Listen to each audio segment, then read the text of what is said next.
16. If I remember correctly, is this correct? We have more people choose E. Yes, more people choose E than the correct answer. This is very rare, by the way. This happens not very frequently. Yeah, I picked E. Yeah. You're jumping off the cliff with everyone else. I'm a donut. So what word makes E wrong? It's one word. And You guys should know this. Yes, any.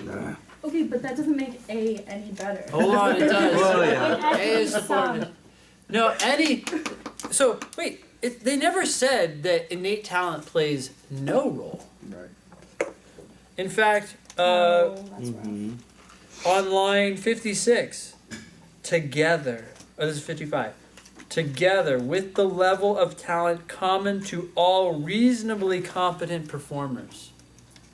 So, you combine this practice with reasonable talent. There's Right, also that's not exceptions. My problem, though. Okay, I'm just saying that's why E is wrong. Okay, now let's go to A. At least in some fields of human endeavor, it would be difficult or perhaps even impossible to ascertain whether or not a superior performer with extensive training has exceptional innate talent. Yes, because there are actually 2 points here. Where am I looking here? Okay, take a look at 25.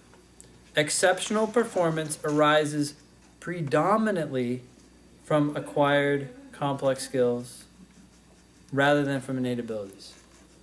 So how much of it is training? How much of it is innate talent? Does that answer? It says predominantly. But I feel like part A is talking about whether or not it's difficult to ascertain whether or not it happens, and it doesn't ever talk about how difficult it is to get that research. I don't think. I mean, maybe I skimmed over it. No, that's what this passage is. This passage was initially saying, "Oh, we thought it was innate talent, and now we're not so sure." The whole point of this passage is that our initial assumptions about innate talent are questionable, and so basically, the recent research has opened up these questions that weren't there before. How much of is it innate talent? And notice this language too on line 51. The evidence does not therefore support the claim that a notion of an innate talent must be invoked in order to account for the differences. It doesn't have to be, but maybe it still could be.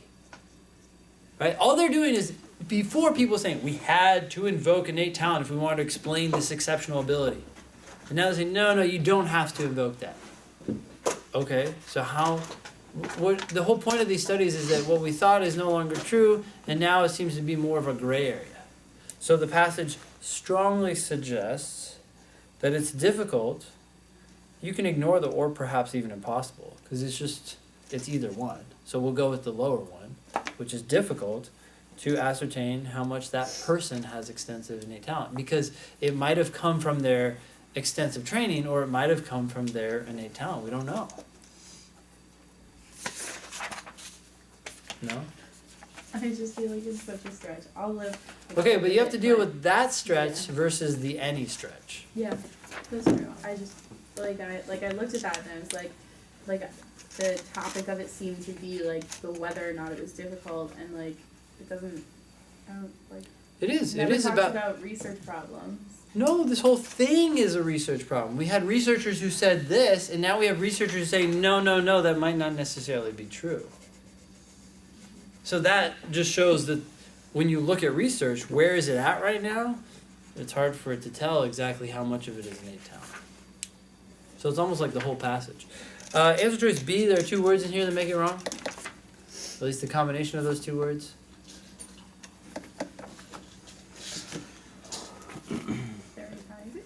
Highest, yes, and requires. It doesn't require the highest innate talent. In fact, the passage seems to be going in the other direction, right? We don't need to explain it with innate talent necessarily. Okay, any other questions on 16? Okay, watch out for strong language. That would help, at least when you're moving quickly, right? Any, highest. Okay.